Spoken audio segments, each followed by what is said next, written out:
I love you very much. I genuinely love this church very much. And today I have a deep sense of gratitude that I get to teach on what is, frankly, a difficult subject. And my hope is to help you and to help you help others. And it's a great honor as we find ourselves in Ephesians. And today we're in Ephesians chapter 3, verses 1 through 13, dealing with the fact that we are afflicted. And so the sermon title is, I Am Afflicted. And I don't want to make light of this subject in any way, but I want to shed some light on it.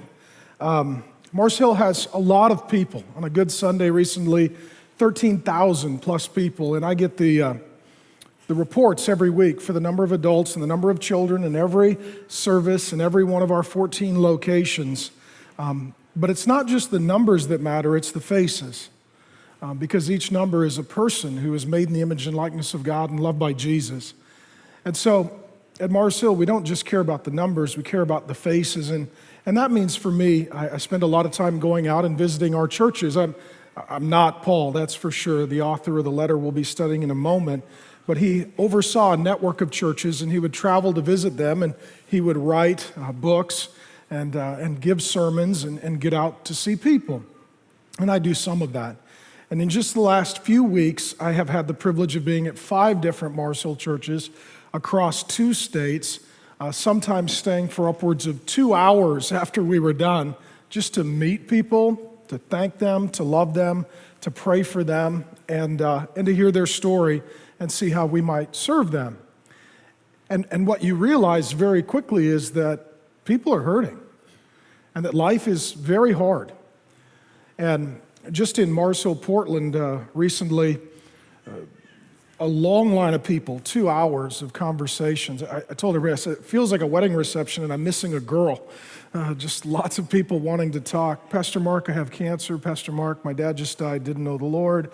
Pastor Mark, we just miscarried a baby again.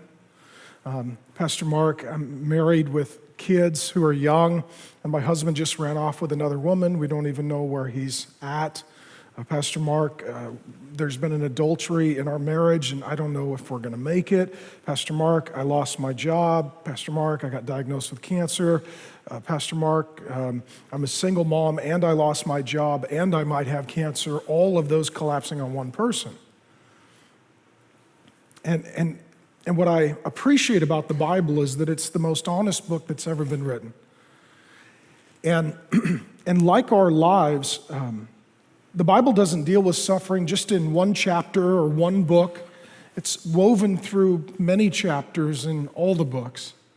And as we come to the book of Ephesians, we're going to learn about suffering and affliction and hardship through a man named Paul. And 2 things are true of you and I, and 2 things were true of him. We will cause other people to be afflicted, and other people will cause us to be afflicted. Paul caused affliction for others. We first meet him in Acts 7. He's overseeing the murder of an early church deacon named Stephen. He afflicted people. And then he met Jesus, and he was the one who was then afflicted because of his love for Jesus. So you'll see with me in chapter 3, verse 1, he says that he is, quote, a prisoner of Jesus Christ. So he's in jail. He's being afflicted.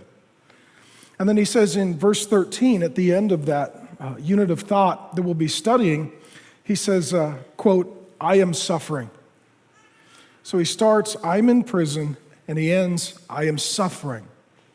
So here's a man who's talking about what it means to be afflicted, but it's not just in a clinical way, it's in a very practical way and a very pastoral way.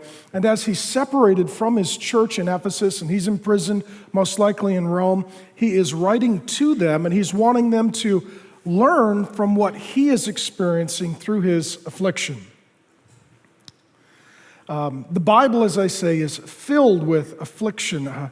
Laments fill up a third of the Psalms. There's 150 Psalms. A third of them are laments. These are people who are hurting and crying out to God in the midst of their pain and their grief and their suffering.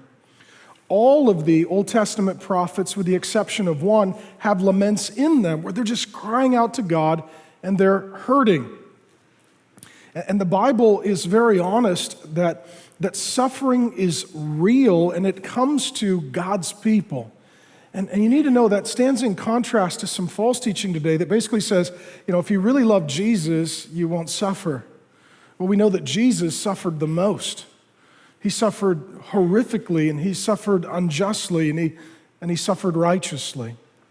And the good news is that Jesus will bring all suffering to an end, but in a world that's filled with suffering, we don't have a God who's immune from it and separated from it, that he enters into it, he tastes it, experiences it, and he identifies with us in the midst of it.